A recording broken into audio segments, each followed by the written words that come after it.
Good morning, Black people. What's going on? I hope you guys are having a wonderful day. My name is Dr. Boyce Watkins, and I want to just let you guys know what's going on in my mind this morning. I was in the gym working out, and I was thinking about what was going on with Deion Sanders. I spent last night, I had a great conversation with Jeff Lightsey Jr., an extraordinary journalist from the Black Boss channel, and we were kind of breaking down why Deion Sanders was leaving Jackson State to go to Colorado, why it makes sense, why it doesn't make sense. And I just thought I became really intrigued by this because it really speaks a lot to Black wealth and Black institution building.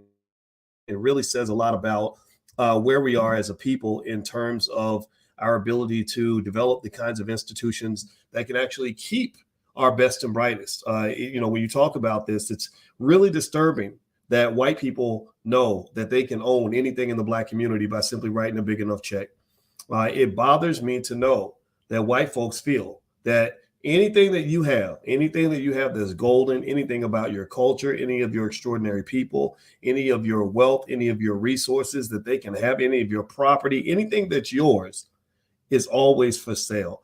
And so I'm going to analyze this, and I'm actually going to do a deep dive by going through Deion Sanders, his speech that he gave to his players after he made the announcement to the players directly. So we're going to do that. So get comfortable, buckle up your seatbelt. We're going to get started on drboycetv.com right now.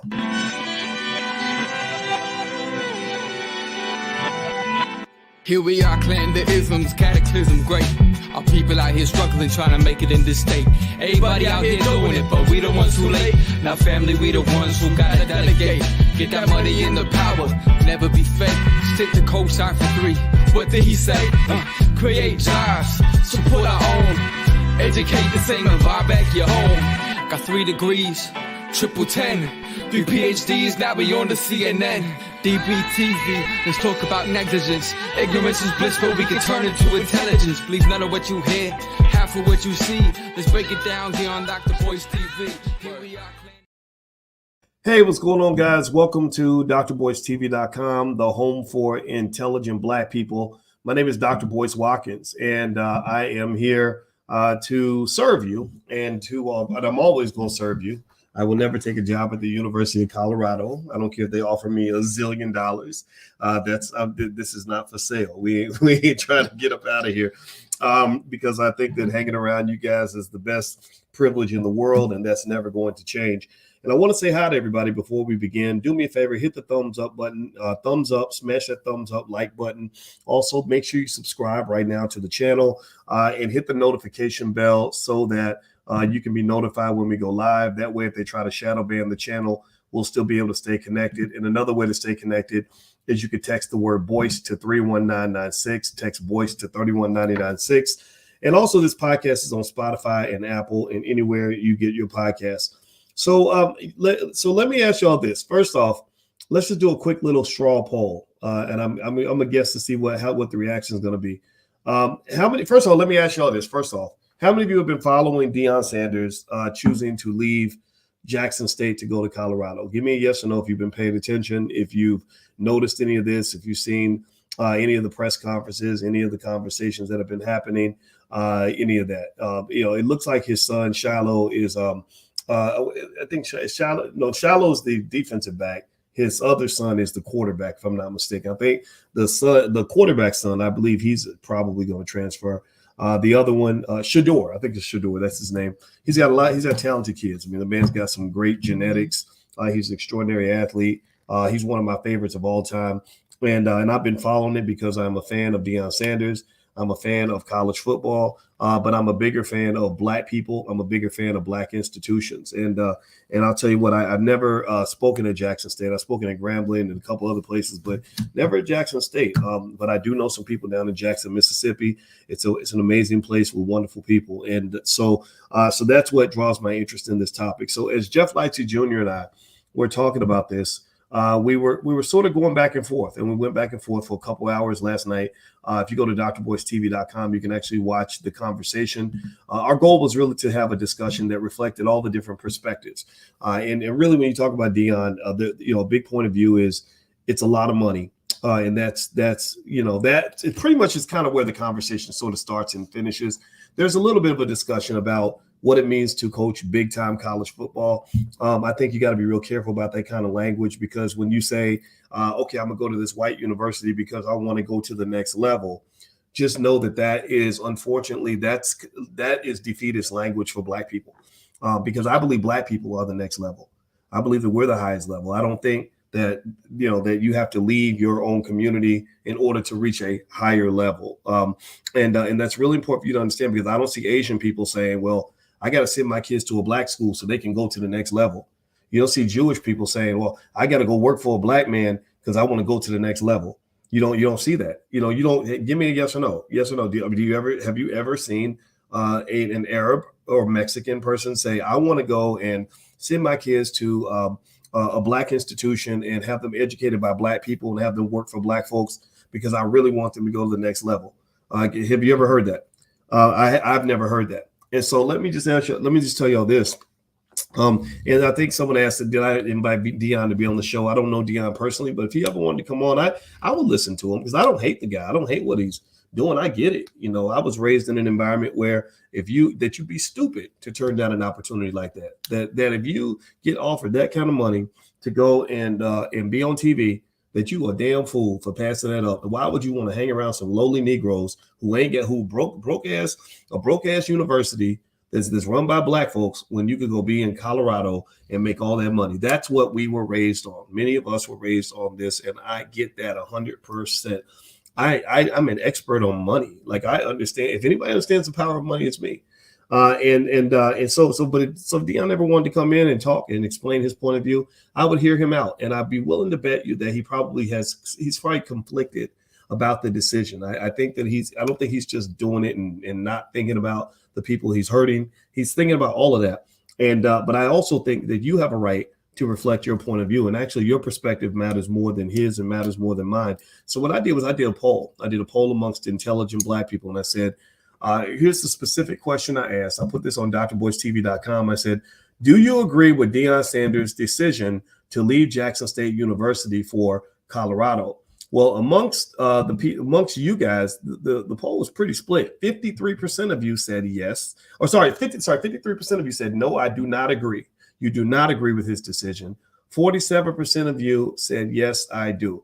Now, mind you, the people on this platform are a little different. They're a little Blacker, a little more intelligent, a little more committed to Black institution building. So more of a Black nationalist sort of mindset, like a Malcolm X would probably say, why would you want to go hang out with white folks when you could be with your own people, right? But then, so ultimately, if you went to, I'm sure, Roland Martin's platform, it would be 80% yes, because the philosophy there is a little more integrationist. It's one that says that we achieve our success by getting high positions, becoming Black faces in white spaces or Black faces in high white spaces, right? So, because when Deion goes to the University of Colorado, I'm willing to bet you that as the football coach, he'll be one of the highest paid players in the entire University of Colorado, highest paid, faculty, employees of the University of Colorado system. He'll probably make more money than the university president, maybe more than all the other coaches. So that's a Black face in a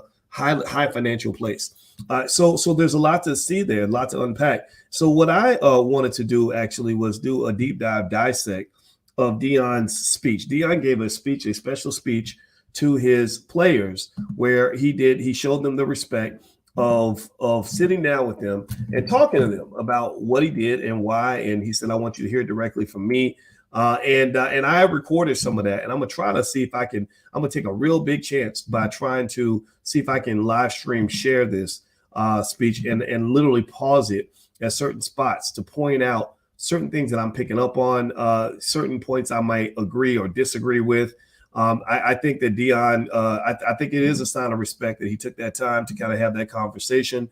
I think he's juggling a lot. I think that a lot of us who might have a critical conversation, with him about, about any of this or be critical of him. We've never known what it's like to be offered $5 to $7 million to go teach at a university. So that has to be taken with a grain of salt.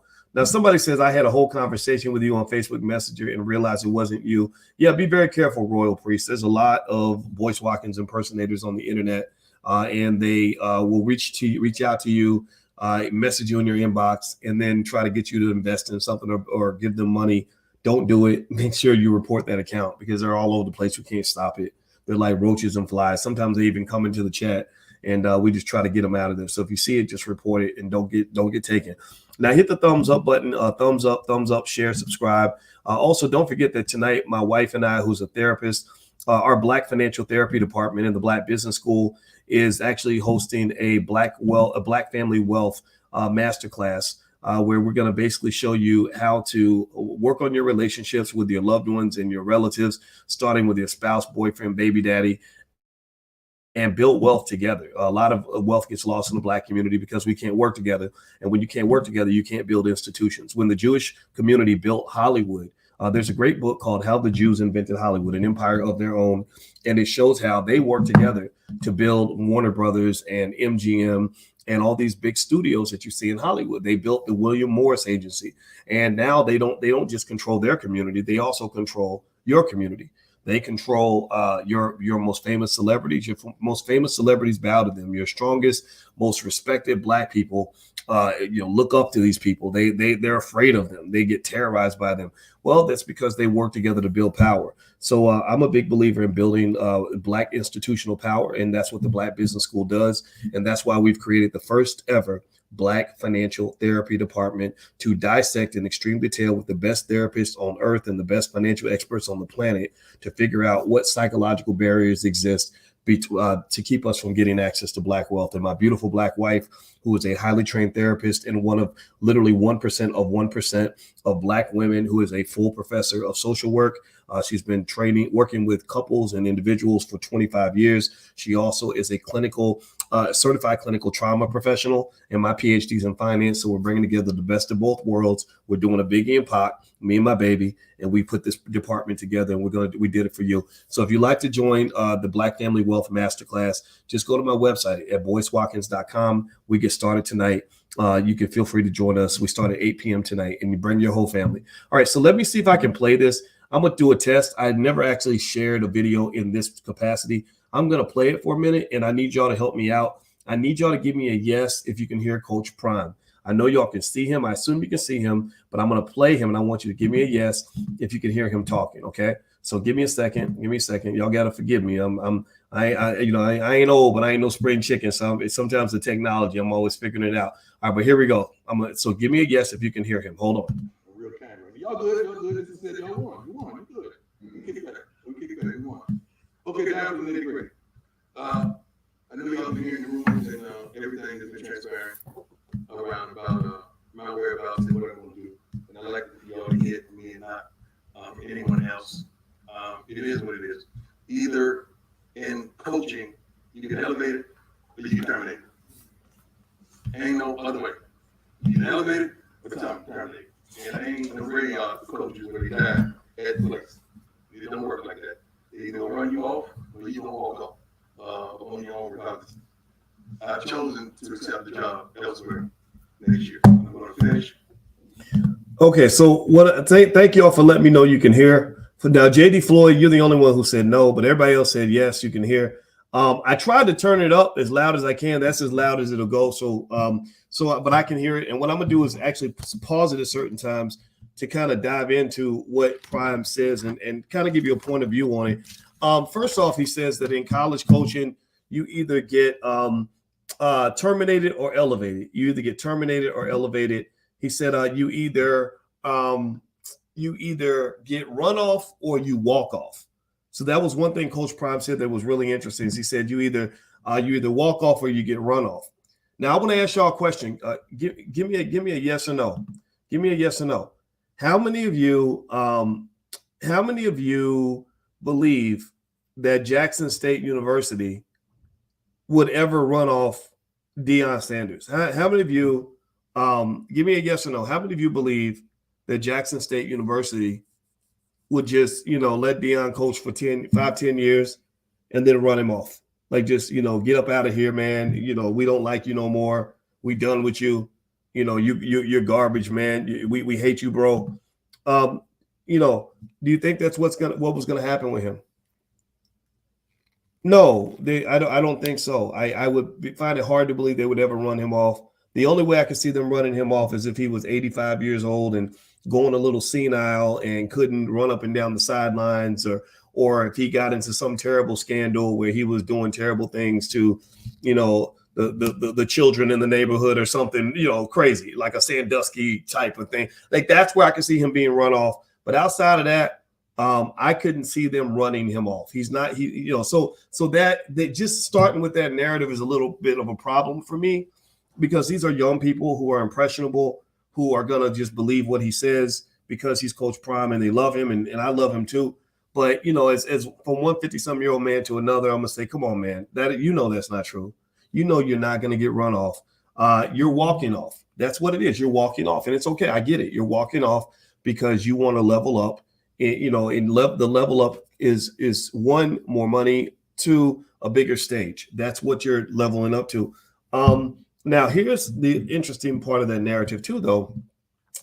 At Colorado, the game does change. At Jackson State, they did. There's a difference between coaching at Colorado versus coaching at Jackson State. At Colorado, your blackness is tolerated. At Jackson State, your blackness is celebrated. Do you get what I'm saying? When you're in a place like a Colorado, a bunch of pasty ass white folks who really, if they could have a white guy in that job that was winning, they probably would want him, because it makes sense, right? We relate to people who are just like us. We don't relate to other people necessarily. They don't want you because you're black. They'll take you despite the fact that you're black, because they believe that you can help them achieve their goal, which is to win games and make more money for the program, right?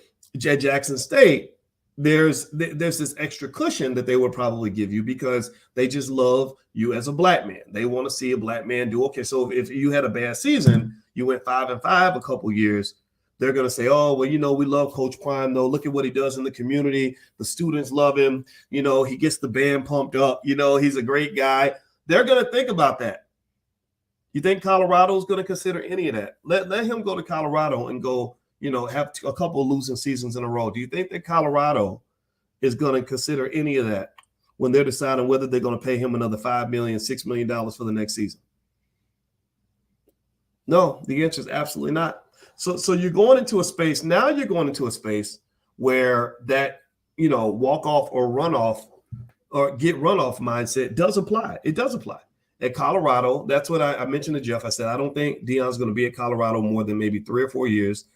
Because he's either going to walk off to a better job, because I don't think he wants to finish his career at Colorado, or he's going to get run off because they have very little patience for mediocrity or subpar seasons. You will be gone. They will get you out of there. So he is right about what he said in college sports. Either walk off or you get run off, but that tends to apply at places that are definitely a little more cutthroat, and also don't really like black people that much. And I've been at institutions like that. I have taught at the University of Kentucky. I have taught at the Ohio State University. I have taught at Syracuse University, all of which had big-time athletics programs. I was a little bit of a thorn in their side because for 25 years, I was saying you need to pay your athletes because their families are hungry and starving. I have said you are torturing these young black men and keeping them from having the ability to actually build a future for themselves because they can't study because they're spending so much time on the field with you. And then you send them back to us when you're done with them, when you're done using them up, chewing them up, spitting them out. You send them back to the hood, and we got to pick up the damn garbage that you done left in our hood. Some uneducated, drug-addicted Negro who spent his whole life living this crazy rock star lifestyle of an athlete. Now the NFL and the NBA don't want him, so they back the dump truck off and drop him off in the hood. So he's sitting on the corner with a liquor bottle, talking about how he used to be all county 15 years ago. This happens all the time. The hood is full of washed up athletes who now suddenly they back around black people because white folks don't want you no more. But when you were in the NBA and the NFL, you were surrounded by white folks. You were surrounded by Jewish people. You were surrounded by people that could get a piece of you. But when it's so it's like black folks, we get people we get those individuals when times are tough. When times are tough, they come to the Black community because we're the ones who save them. The Black women are the ones who will feed them. The Black woman will love your raggedy ass even when you're broke. But then when you get a little bit of something and you get on TV and you get a little bit of swag and a little bit of money, then suddenly you try to go marry a Kardashian. Suddenly you out here trying to go and have you talk about you got to talk to my lawyer and my accountant, J.D. Rothenstein and whatever. And you ain't got time for us no more. And I don't know about y'all, but I'm tired of that, man. I'm just tired of it. It's ridiculous. It's crazy. No other culture operates like that. There's no other culture that sends their best and brightest try to leave as soon as possible. And then all the weaklings, all the losers, all the bums are the ones that you're stuck with. That's crazy to me. So no, I don't agree with everything being said here. So let me stop talking. I'm gonna share my screen. If y'all could hit the thumbs up button, hit the share and subscribe button if you haven't done it yet. Make sure you hit the notification bell so you'll be notified when I go live, because I'm hoping every time I go live, I want to change your life with something that helps you see things in a different way. So I hope you will hit the notification bell so you'll be notified. All right, so let's put Coach Prime back on the screen. And I'm gonna share more of what he had to say. And I'm gonna make myself small. Y'all gotta forgive me again. I'm trying to get the technology right. There we go. All right. So let me play Coach Prime and let's hear what the brother has to say. Here we go. What we started, we're gonna dominate. I'm gonna begin to that end and that conclusion, and then in that conclusion, we will move on. Now, what I don't want you to do is thinking something is better on the other side in regards to some of you. I would like to have the opportunity to meet with some of you so you don't go and jump the portal and you die in the portal. I don't want that to happen because some of y'all think it's simplistic like that, and it's not.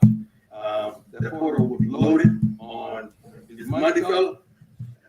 Monday, portal opens, be loaded, and they're going to call and they're going to ask, because that's what we've done to some of y'all when we were trying to acquire y'all. We called and we asked coaches, and then when we knew what kind of character, what is it, and I don't want you thinking since you have the Jackson State awards on you that people are just going to flock you with a relation like that.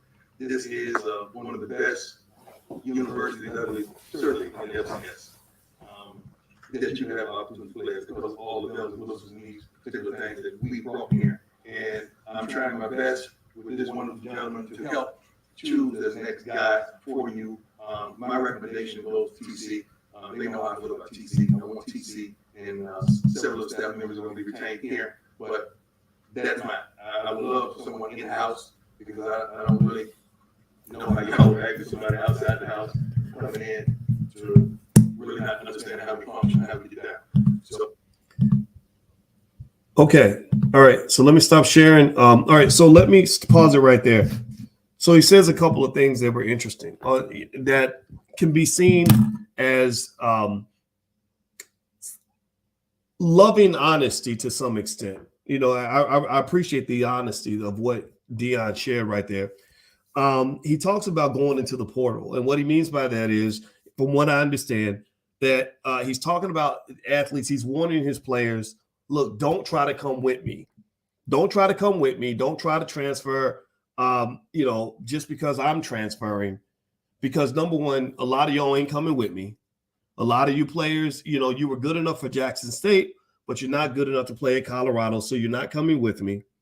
A lot of you coaches were good enough to coach at Jackson State, but I'm going to bless Jackson State by keeping you in place here at your level, because on one hand, it's presented as, because we know how things run and we don't want somebody from the outside messing it up and everything. And it's also, to some extent, it's a method of sort of caretaking for Jackson State to some extent, but it's really kind of also saying, like, a lot of y'all just ain't coming with me. Don't think you're transferring to Colorado.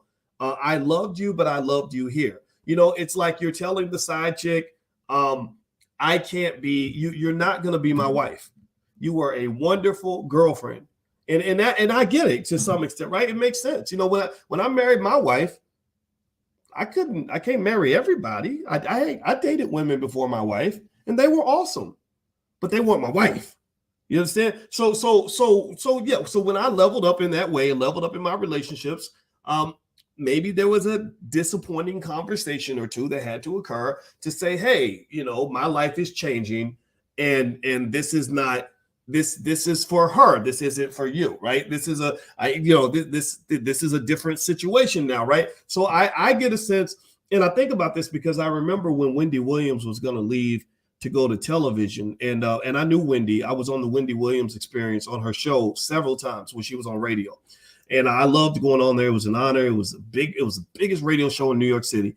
And Wendy and I had a long conversation right before she went to TV because we were sitting in the studio, and in between the commercial breaks, you get a lot of time to talk.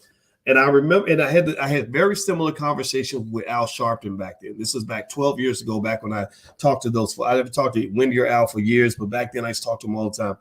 And in both cases, when they went from radio to television, they had a whole team. They had a whole radio team with them. And in both cases, they pretty much, from what I understood, left 95% of the team behind and took on a new team when they got to their new location. And that was, and I didn't like it. It felt like kind of a cruel reality. It kind of felt like, man, if you're leveling up, can't you take like half your staff with you? Can't you negotiate and say, hey, I'm taking all my people with me? But apparently that just isn't how things work. And the thing that the reason I challenge this line of thinking is because I don't think that's the way it has to be. I know Malcolm X used to say to white folks, he said, I don't care how you treat me. If you can't treat all my people the way you treat me, then you can't be my friend. If you can't take all of us, then you can't have some of us. And because what you have, unfortunately, is this constant repetition of what I would call these Jackie Robinson moments. Can you imagine Jackie Robinson? He just got a call from the Brooklyn Dodgers, and he's been in the Negro Leagues. Things are going well. They're getting money. They're very successful, and that's why that's what got the attention of white folks, right? The major leagues looked over and said, man, these Negroes have something going on that's mighty fine, and we'd like to get some of those Negroes over here so we can make some of that money. Right? Because we got the best athletes in the world, and they know that Negroes are usually for sale. So they're thinking, okay, well, let's write a big check and let's pluck. We're going to pluck the best athletes out of the Negro leagues, but we don't want everybody. We don't want all the athletes. We don't want all the people. We certainly don't want the people, right? Because remember that when you had Jackie Robinson in the Negro leagues and Satchel Paige and everybody else, you build an entire economic infrastructure around that. There is an economic cloud of culture all around that. There's a cloud of possibility around that, where you have the individuals that are the superstars of the whole movement, but then there are lots of tangential beneficiaries of the movement. There are lots of people who benefit. There are businesses that grow because they're attached to what's going on at the baseball stadium every Saturday. There are agents and managers and lawyers and everything. There's every single business, especially the business of sports, has a broad, massive, multi-billion, sometimes trillion-dollar infrastructure that surrounds it. So the problem that you run into, and this is why your black wealth keeps on dropping, is because what people will do is they will see what you got going on, and they'll say, okay, how do we chew the meat and spit out the fat? How do we go and grab what we want and not mess around with what we don't want? So they go and they'll say, okay, the reason for all of this, the nucleus of all this energy in Jackson State and all this money coming in and everything else is Coach Prime. So let's go pluck out Coach Prime. The whole system falls apart. The whole system is deflated now. Black wealth in Jackson went down tremendously because Coach Prime is now gone. And now, they're putting Coach Prime in the middle of another economic system. And this is a system that is run by the University of Colorado and its network, its friends, the friends of the University of Colorado. After the game, they're not going to be going to Tyrone's Rib Shack to eat ribs after the game. They're going to be going to Barney's Pub or something, and they're going to be having Irish beer at Barney's Pub after the Colorado games, right? And because Coach Prime is still going to come with that electricity that he brings. But the electricity is going to be plugged into an entirely different system. So a lot of times black wealth tends to drop in black communities when your best and brightest are plucked away, because they literally will take the electricity out of your engine or out of your system. When you take the power source out of the system, then the system has no power. So really, this conversation that Prime is having right now, it's happened a billion times in the Black community. It's not new. There's nothing unique about any of this. And also, Deion is going to be amazing. He's going to always be amazing, but he's going to always be an amazing legacy builder. And he's going to go build a legacy for the University of Colorado. When the University of Colorado 50 years from now is looking back at its greatest, most spectacular moments, they're going to look back and say, this is the University of Colorado Deion Sanders era. And this is when we were great way back in 2022. Jackson State can't say that anymore. They can talk about when they had Deion, but they can't talk about him as if he was somebody that was there on a permanent basis. All right, so do me a favor, hit the thumbs up button. Thumbs up, share, subscribe. Let's see, Dr. Watkins, do you live in the hood, bro? No, but I own property in the hood, and I live with my wife, and so that's where I live. I live with my wife. So let's see here. More questions. They only wanted him when he got that recruit. They don't want the recruit to go into an HBCU. Yeah, you're talking about Travis Hunter. Yeah, Travis Hunter was recruited by all the big white schools, and he chose Jackson State because of Deion Sanders. I'm expecting that Travis Hunter will go with Deion to Colorado. I mean, I don't know their relationship, but I would not be surprised if he did. I would expect a couple of players to go there, and also his son. His son is an NFL caliber quarterback, apparently, from what people are saying. I don't know. I'd like to see what he does, when he's playing against Power 5 schools. But there are some players that will go with him. But a lot of those guys are going to stay at Jackson State, or if they transfer, they're going to have to transfer to a lesser school. And it does make me sad, but it is what it is. So do me a favor, hit the thumbs up button, thumbs up, share, subscribe if you haven't done that yet. And also there's the URL for our financial flashcards for kids. If you want to teach wealth to your kids, just go to financialflashcards.com. It's a great Christmas gift, by the way, and I think you'll love it. All right, so let me open up. A lot of people have bought those cards. Actually, I met T.I. In Ghana. And I didn't even know T.I. had bought the financial flashcards for his kids. So I'm really proud of him for teaching his kids about wealth and economics. I think every Black person needs to commit ourselves to being the best in the world when it comes to wealth. All right, so let's play more Coach Prime's speech here. Here we go. So that's my recommendation. So just let go to TC.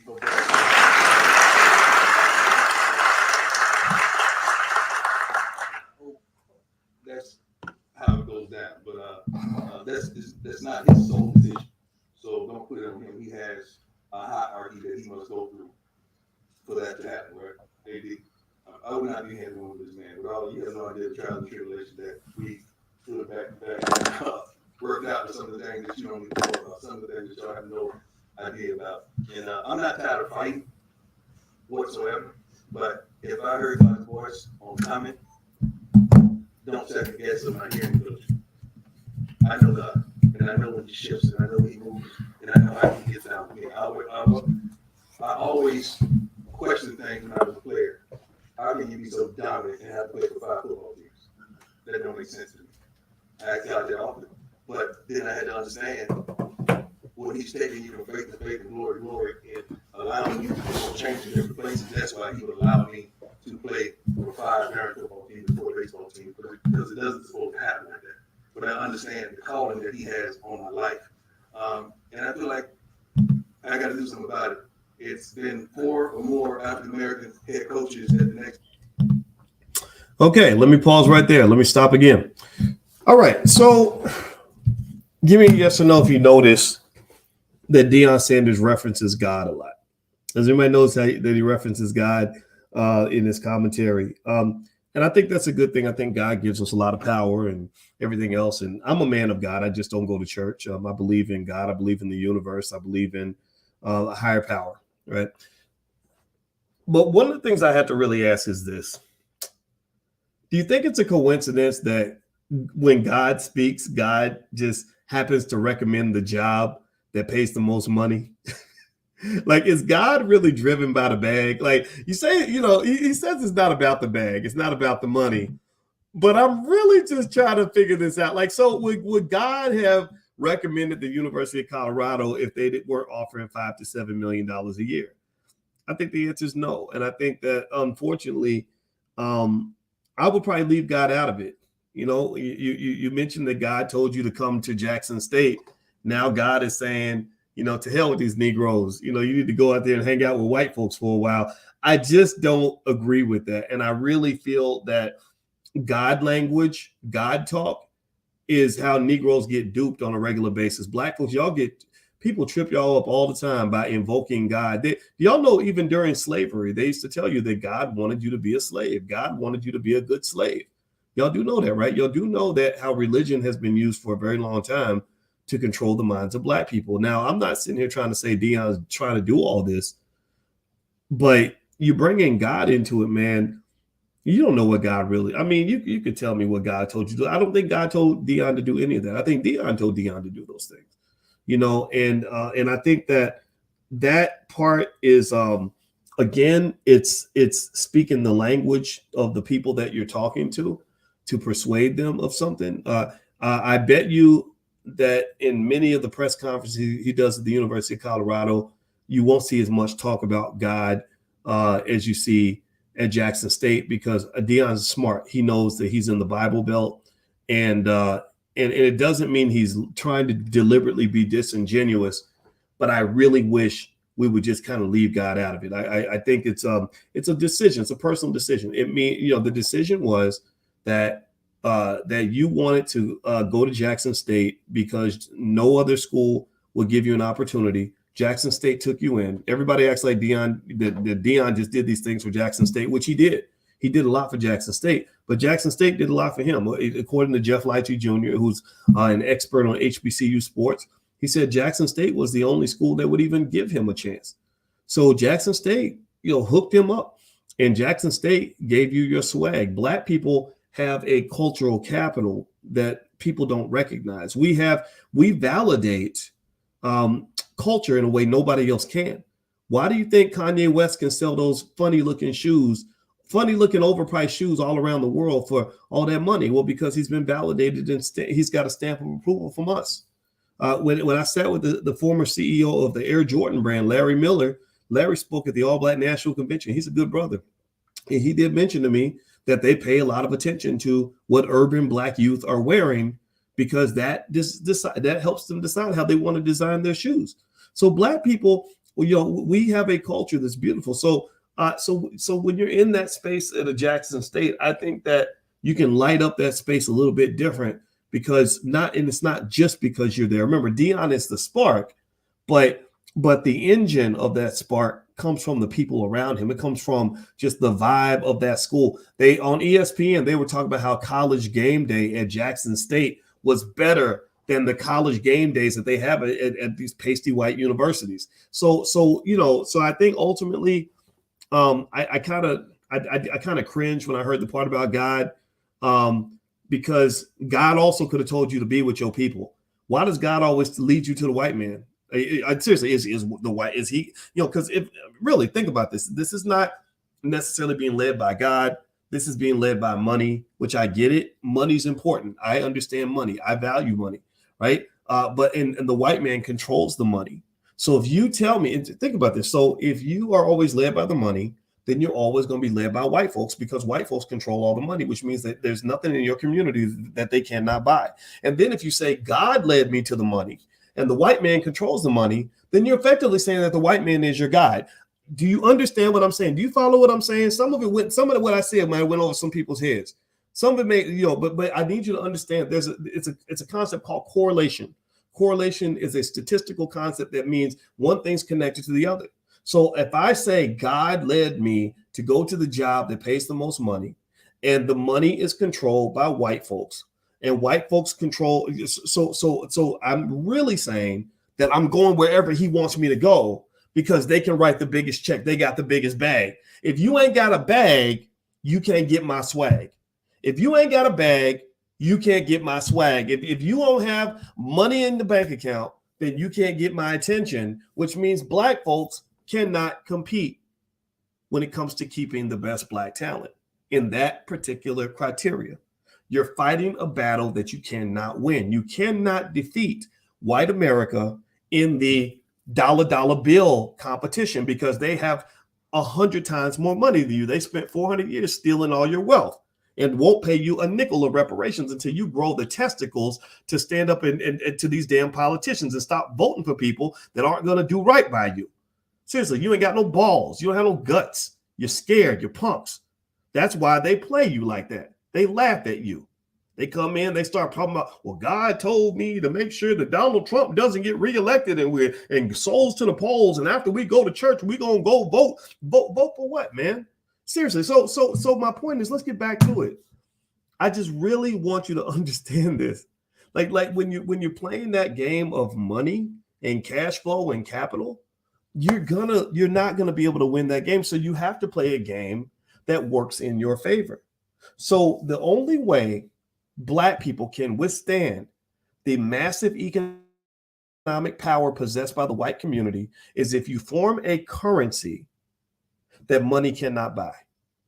The only way you can stand up to their unbelievable ability to write extraordinary checks to pretty much take everything from you, including your damn mama, is that you must have some sort of currency that is controlled and belongs to you. That's why cryptocurrency is so powerful and such a threat to the system, is because it creates an alternate means of exchange that the Federal Reserve does not control.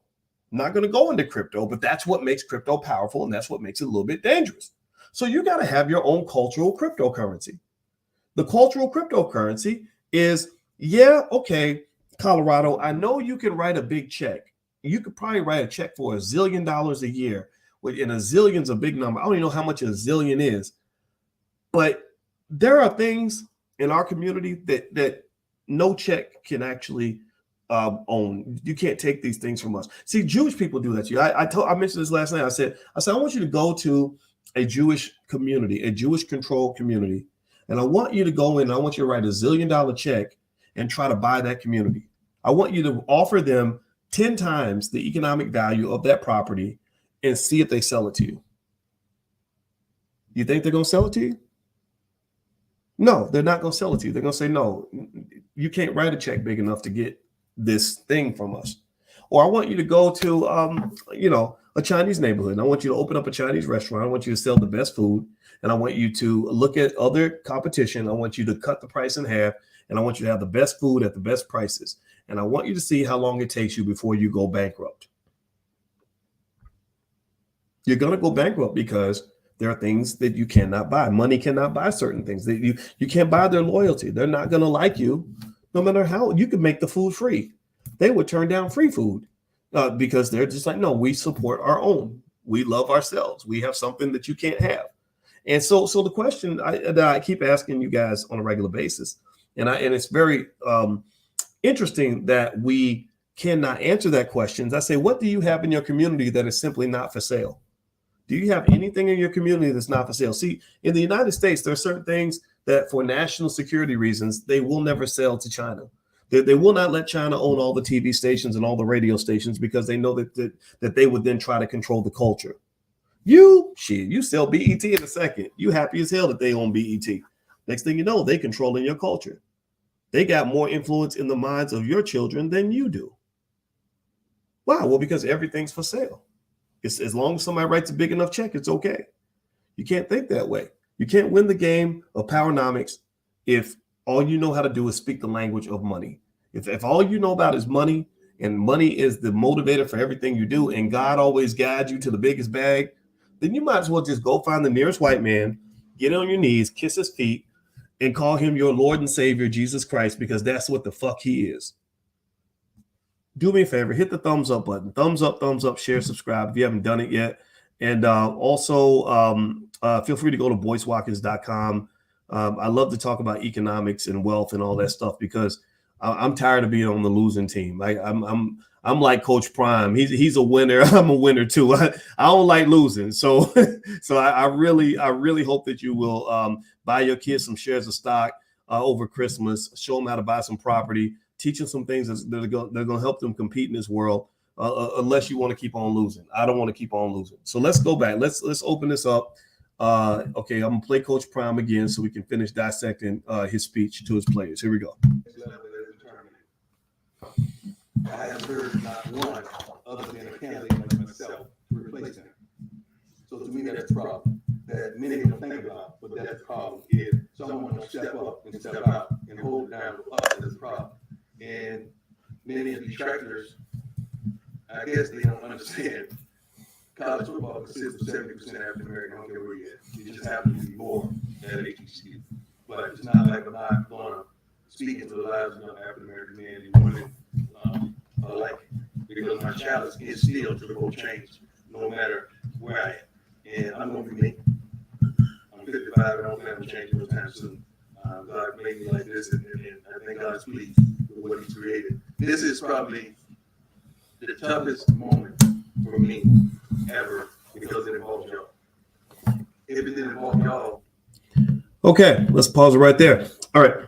So Deion makes a point about Black coaches, and he says that at the University of Colorado, they had a Black coach that left the job, and there's no other situation where any Black coach recently that's been fired was replaced by another Black coach. So Deion basically seems to be making the argument that by him replacing a Black coach as a Black man, he is stepping up, stepping out, and filling that void. He's making sure we're represented in these white spaces, and that 70% of all college football athletes are Black men. And I hear that, right?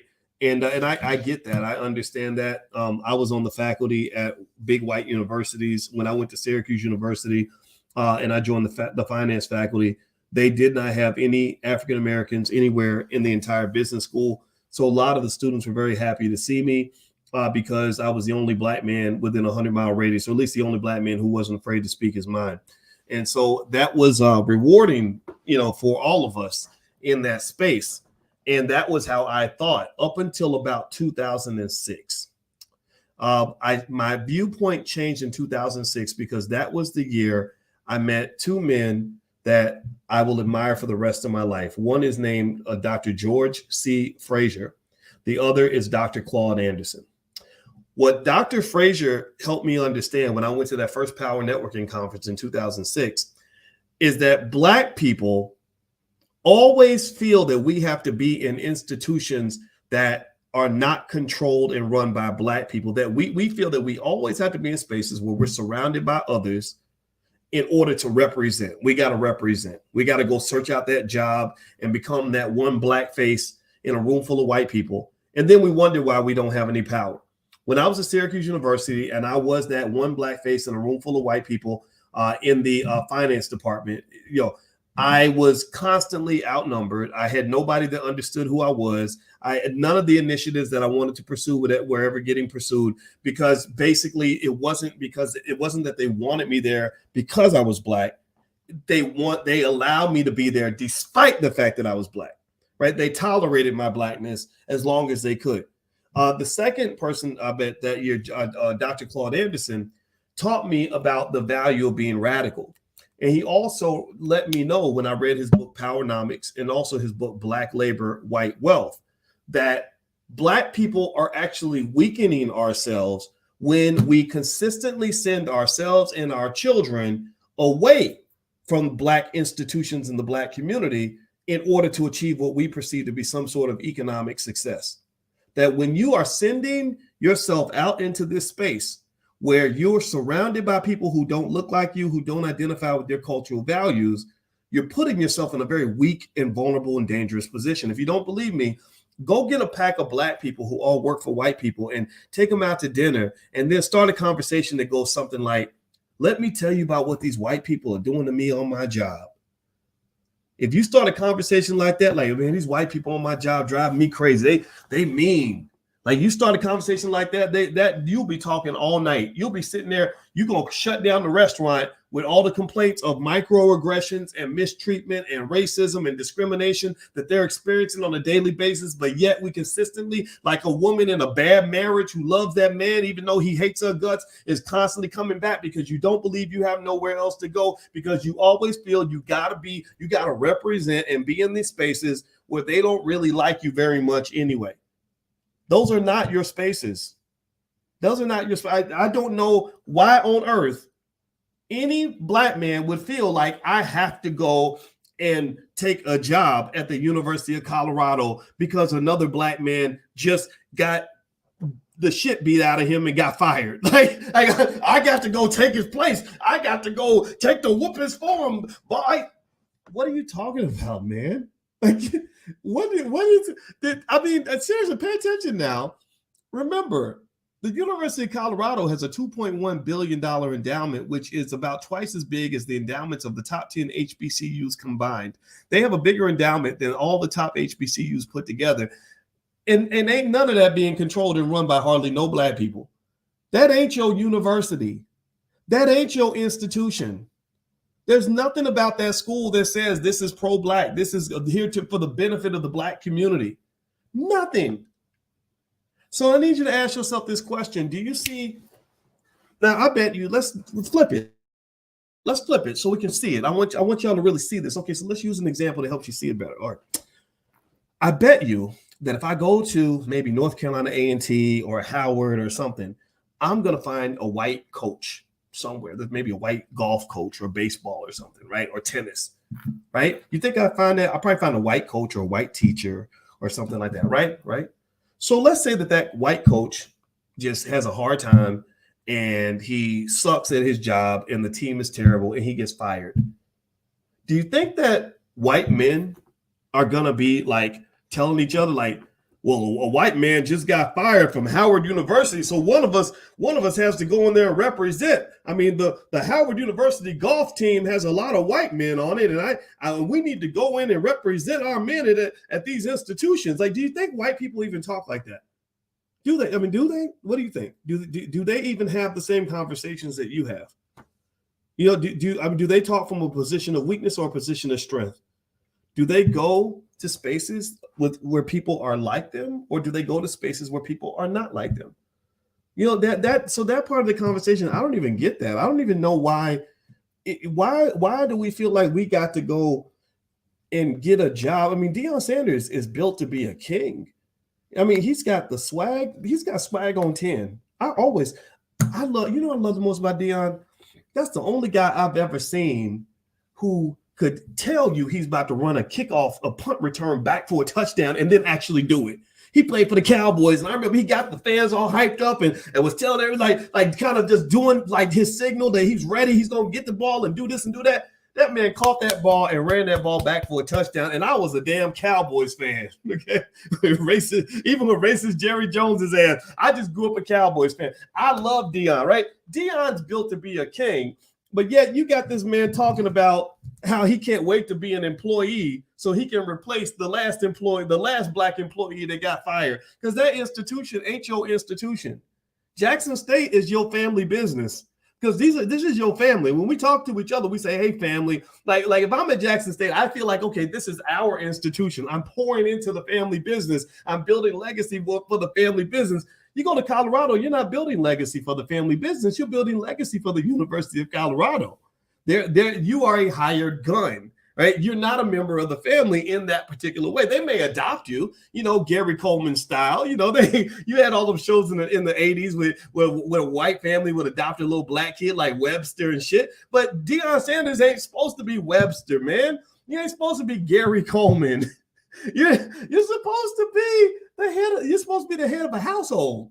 You know, an empire is supposed to emerge like in the shape of your body, in the shape of your towering influence and reach. That's what's supposed to rise out of the ashes. This is what the great men and women in history have done. Elon Musk didn't spend very much time ever trying to be somebody's employee, except for when he was a young kid that didn't know what the hell was going on. Elon Musk at the age of 51 is not out here trying to get invited to nobody's institutions. Elon Musk is trying to build institutions. Elon Musk is trying to take his people to Mars. He's trying to go make another billion. He's trying to conquer Twitter. He took over Twitter and changed democracy in America overnight. That's the big shit that he's doing. He's not sitting here saying, well, you know, there was one guy that just got fired at Microsoft, and I bet if I go in, I could just make a point and show Microsoft how talented I am, how good I am. That's the big time. That's the big league. So I'm just saying to you, maybe Deion's not the guy. Maybe he's not that dude in that way. You know, maybe he's not. Maybe he's just, that's his job, to be an employee who dances a lot. I don't know. It is what it is. But I'm looking for, where's the black Elon Musk? Where's the, you know who's a black, you know who has a little bit of that Elon Musk energy that's black? Deion Sanders recruit Travis Hunter. Travis Hunter. Let me tell you why Travis Hunter is a guy I can relate to a little bit more than I can relate to whatever Deion thinks is doing right now. Travis Hunter was the #1 player in the country when he came out of high school. Anybody know, how many of y'all know Travis Hunter? Give me a yes or no if you know his name. Everybody should know his name because he's a great player and he seems like a hardworking young man. I have a lot of respect for him. Travis Hunter was the #1 player in the country, from what I understand. Could have went anywhere, had offers from every school, everywhere across the country. Alabama, Ohio State, all these schools would have loved to have signed Travis Hunter. You know what Travis said? Travis, first of all, he went to visit Jackson State. He was enamored with Deion Sanders. I think they played the same position. Travis plays, the offense and defense. That's how good he is. And he went to Jackson State. He saw the beautiful energy. He saw his people at their best. He saw just how great it is to be around his own. He felt empowered. He felt like Superman. And he went home and he wrote a poem. He wrote a poem about how he wanted to come in and put Jackson State on the map and put elevate the status of HBCUs. Like, he wanted to come in and pour into the empire that would be owned and controlled by us.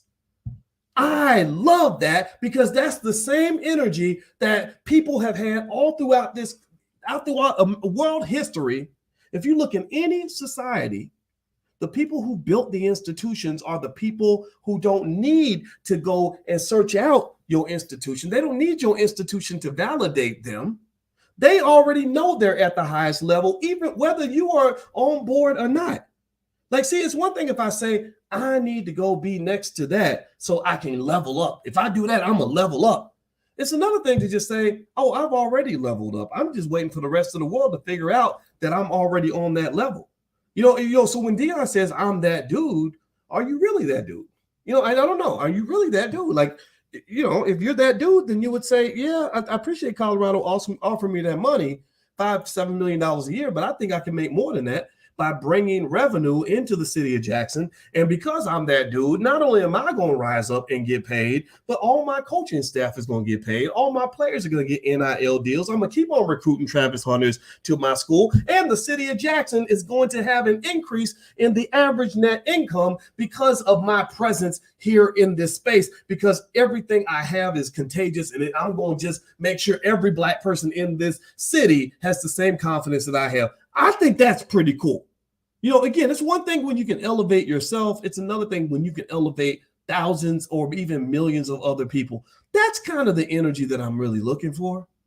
And maybe it's probably hard to do. Maybe that's just not popular. Maybe it's, maybe that's what we're supposed to follow the white man around. He writes a check, gives us a bag. Hey, boss, I'll come work for you. To hell with these Negroes. They'll figure it out. I wish y'all the best. I'm going to make sure my replacement is a good replacement. You're going to have a new daddy now, but I'm going to make sure he's a good guy. Right? I don't know. But really, I think about it again with this job at Colorado. There's no reason why any black person in their right mind would want to go coach at the University of Colorado when you sit right in the middle of Jackson. Ain't nothing about that. That transaction that works other than the money. That the money is the only thing, and then also maybe being on TV. So I'm not going to keep going through Deion's speech.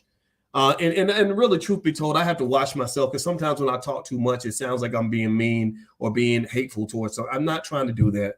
I'm just trying to be honest and really just trying to help you understand, that situations like this are exactly why black wealth continues to decline. This is why, if you ever wonder where black wealth is going, why is it going down? We got all these educated black people. Well, because they're going deep in debt to big white universities that are teaching them how to go work for white people. Well, why is black wealth going down? We got all these celebrities. Well, because most of your celebrities are owned and controlled by white folks, and they pretty much don't have any sort of economic intelligence or love for the community, that will allow them to actually institution build. Well, why is black wealth going down when black people work so hard? Well, because from the time you're born, your parents train you to grow up and go to school, make good grades so you can work for white people, so you can level up where other people are stamping you on the forehead and validating you. See, what you got to learn how to do is how to validate yourself. When you talk about building your own, how many of you heard that term? If I say build your own, build your own, build your own, how many of you resonate with that term? Build your own. Everybody type build your own in the chat. Type the words build your own in the chat. Madam President, who's an excellent spoken word artist, did a whole poem. You can probably find it online called Build Your Own. She did it at the beginning of a movie we made called Resurrecting Black Wall Street. Everybody type build your own in the chat. Right? Type that. Okay, thank you. All right. Thank you, Raymond Charles. All right. Thank you, Rose Saunders. Okay. So build your own. When we think about build your own, we're usually talking about business, or maybe we're talking about organizations or institutions, right? But build your own really starts with building your own people. It starts with building your own children. You don't build your own children. The first thing you do with your child when they're born is you send them to a white person to get a proper education, because you don't even believe you're qualified to educate your own goddamn kids. Do white people have babies and then say, man, we gotta find some black people that can educate our children, because our kids won't get a proper education unless they can go to a good black private school? What do you think would happen to white kids or Jewish kids or Asian kids if every single one of those kids had black teachers? Do you think that Jewish kid, if he stopped going to Hebrew school and started going to black man, black woman school, do you think he's going to be more or less connected to his own culture? What's going to happen to those kids? They're going to come out talking black, acting black, trying to wear dreadlocks, looking like Sean King, Rachel Dolezal. They're going to come out black. Those kids going to come out black. Education shapes your culture. It shapes who you see yourself as and what you believe that you are. So when you are constantly believing that I need, the first thing I got to do when I have a new baby is send my baby off to white folks so they can get a good education, that right there is step one in destroying every great thing that your child could have ever done as a black man or black woman. I'm not knocking it if your kids go to a school with white kids. I'm not saying that. I'm not talking about separation and all that other stuff. I get it. But when it comes to what's in their head, the dominant influence in the mind of your child must be you. So when we talk about those words, build your own, I'm not just talking about financial capital. I'm talking about human capital. I'm talking about cultural capital. I'm talking about intellectual capital. I'm talking about spiritual capital. You got to build your own, and you build it, you design it, you control it, you make it work for you. That you got to start that from the root, because a lot of times we get to this point where everything's misguided and you've been misled, you've been manipulated and controlled your whole entire life. Next thing you know, you're shocked and stunned and angry, and you're feeling butthurt because you did a bunch of business deals and it turned out that the Jewish man walked out the back with the whole bag of money, and you still sitting there with a bunch of student loans. Like you don't understand. See, this is a game that some of us will just can't even fathom. You don't even understand. You know, when Kanye and I were on the phone and he was complaining about what Jewish people do and this, that, and the other, and I'm just like, I don't care that much about Jewish people, but I'm gonna tell you, I actually think that it's admirable that they teach their children how to control their economics from the time that they're born, and they understand the value of ownership. So I'm not even mad at them about that. I'm not mad. I'm not mad when you protect yours. I'm mad at me for not protecting mine. So the final question I'm just going to ask you at the end of the day is this. The reason the University of Colorado has a $2.1 billion endowment is because somebody invested in that school. Somebody who could have went somewhere else sacrificed to stay with the University of Colorado. Somebody took some money they could have spent on Gucci belts and European cars and jewelry, and instead they put that money into that school and invested it to build that institution. So I ask you this, Black people, who is investing in your institutions? Who? Your celebrities aren't. Your celebrities are off chasing the bag because God told them that the bag was over there, so they need to go over there. Because God, they tell you, well, God told me I got to go work for Procter & Gamble. I got to go work for this person and that person. So who's investing in your institutions? If you can't answer that question directly, then you understand why Black people don't have any institutions that we can rely on, because building institutions requires sacrifice. You cannot just go chasing the insta bag. You got to be chasing the long-term bag, the long-term power. That must be ingrained in our children from birth. That's how we're going to win this game. It's going to take a long time for us to get that through our thick head. So that's it. I'm done, guys. I enjoyed talking to you all this Sunday, and I appreciate you hanging out. I hope you will do me a favor if you could. Please hit that thumbs up button because it strengthens the channel. We're building Black-owned media. We have millions of subscribers now. We've crossed probably over 500 million views now. So that gives me hope to know that there are great, intelligent Black people out there like you that understand where I'm coming from. I know sometimes I'm wrong. Sometimes I'm a little crazy. Sometimes I might sound mean. I hope you can forgive me for that. But just know that even every day when I'm here with you, I'm just doing my best because I don't know about you, but I'm just sick of what I'm seeing and I want to see us do better. I believe that we can. And so that's what this platform is all about. So if you could subscribe and hit the notification bell so you'll be notified when we go live. A big problem is that sometimes they'll shadow ban your channel if you get a little too Black, but the notification bell helps us overcome some of that. Also, if you go to BoyceWatkins.com, I have plenty of stuff on here on wealth. You know my doctorate's in. It's in finance. My goal is to teach you everything that I know. So feel free to go to BoyceWatkins.com. My wife and I start our masterclass on Black family wealth tonight at 8 p.m. Sunday, December 4th. Everything's recorded. All the materials are yours for life. My wife has put together some of the most powerful slides you can ever imagine using the latest, most cutting edge theory to understand the mindset necessary for you to build healthy, wealthy scenarios and wealthy relationships. And then I'm going to come in with what I know and supplement what my wife has because I honor her in that way because we all need to honor the Black women who support us. So if you want to join us tonight, you can get a massive discount. It's a lifetime access. Just go to BoyceWatkins.com. The link is right there. And also we're doing a masterclass on Black Wall Street a couple of days from now with Cody Ransom in the Black Business School. So you're welcome to join that as well. It's where Cody's going to break down all the details of Black Wall Street that you never learned in school. So I hope you'll consider joining us. I'd love to see you guys there, and I hope you have a wonderful day. God bless you. Thank you so much for listening, and I wish Deion Sanders the very best in his next job. I'll be watching to see how things work out in Colorado. Take care. Talk to you soon. Peace.